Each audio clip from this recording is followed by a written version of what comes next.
Hello friends, সবাই কেমন আছেন? আশা করি সবাই ভালো আছেন। তো দেখতে পাচ্ছেন স্টারশিপের একটা কৌটা, এই দুধের কৌটা। এই স্টারশিপের দুধের কৌটাটা আসলে বিএসটিআই এবং এই যে আইএসও ইন্টারন্যাশনাল স্ট্যান্ডার্ড অর্গানাইজেশনস কর্তৃক যেটা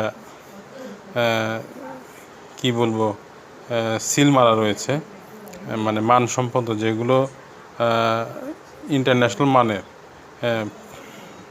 যে খাদ্য ফুড, সেটার কিন্তু একটা গুণ রয়েছে। তো আসলে এই স্টারশিপ এই ধরনের কৌটো আসলে অনেক আগে বলতে 91 কি 92 সালে আসলে এটার দাম ছিল মাত্র 18 টাকা। হ্যাঁ, তো এই 91 কিংবা 92 সালে এর দাম ছিল 18 টাকা। আমি কিনে খেতাম, একটা পট আমি একাই শেষ করে দিতাম। তো আমি এরকম পরিমাণ স্টারশিপ, আমি দুধ খেয়ে ফেলতাম। তো আসলে এখন এটা এখন দাম বেড়ে হয়েছে 100 টাকার মতো। 110 বা 100 টাকা এরকম বিভিন্ন দোকানে নিচ্ছে।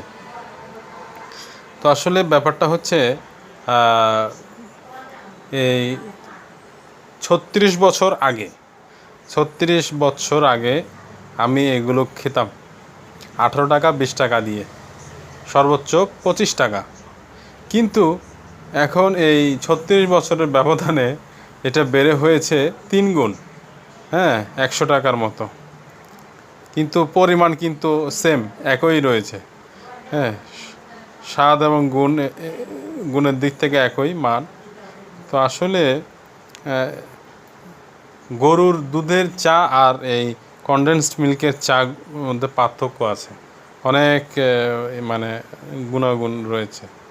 বিশেষ করে চিটং ডিভিশনের পানি আমরা জানি যে আয়রন রয়েছে। চিটং ডিভিশনের পানিতে অনেক লবণ আছে, যার কারণে পানির সমস্যা। অনেকে বলবেন, ভাই এখানে সাগর কাছে, এই আছে সেই আছে, তো এখানে পানির কিভাবে সমস্যা হয়?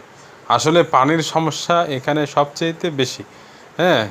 সাগরের নোনা পানির কারণে এখানে পানি নেই, মিষ্টি পানি খুবই কম। যদি এখানে কেউ যদি মনে করেন, যদি পানির জন্য যদি কেউ খোঁজে, আপনারা মনে করবেন